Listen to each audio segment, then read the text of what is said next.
sa inyong lahat. Happy Sabbath po!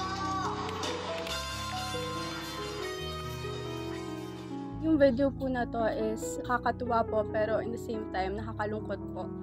Ito po yung nagre-remind sa akin na sobrang blessed ko po na sa batang edad, nakilala ko na po yung bugtong at buhay ng Diyos ng mga Diyos, Panginoong Jesucristo, na pinakamakapangyarihan sa lahat. Ito po yung reminder ko na bata pa lang po ako, kahit hindi ko po alam yung nangyayari sa paligid ko, nasa puso ko po yung paglilingkod.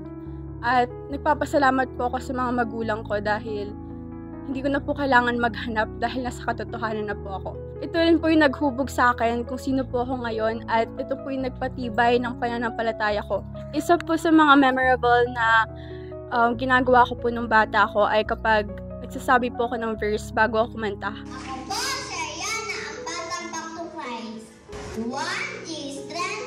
Ako, amahan, ay usara. Isa po sigurong memorable advice na nakuha ko kay Elder Ver ay kapag sinasabi niya sa akin bago ako mag-perform, pag kinakausap niya ako, na Ariana, ibigay mo yung best mo. Ibigay mo yung kaya mong ibigay. Sumayaw ka, ipakita mo yung best mo para sa bugtong at buhay ng Diyos, mga Diyos, Panginoong Jesucristo na pinakamakapangyarihan sa lahat. Na do it without limitations. Dahil yung pag-perform po natin sa entablado ay hindi para sa tao, kundi para sa bugtong at buhay ng Diyos, mga Diyos, Panginoong Jesucristo na pinakamakapangyarihan sa lahat.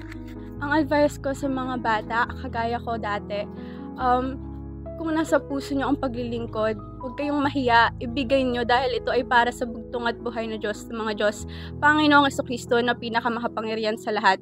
Huwag kayong mahihiyang kumanta, sumayaw, at mag-perform dahil para naman ito sa Kanya. Ako po si Ariana Reyes, Tatak Original since 2009. Happy 30th Foundation Day and happy birthday, Father Lahi.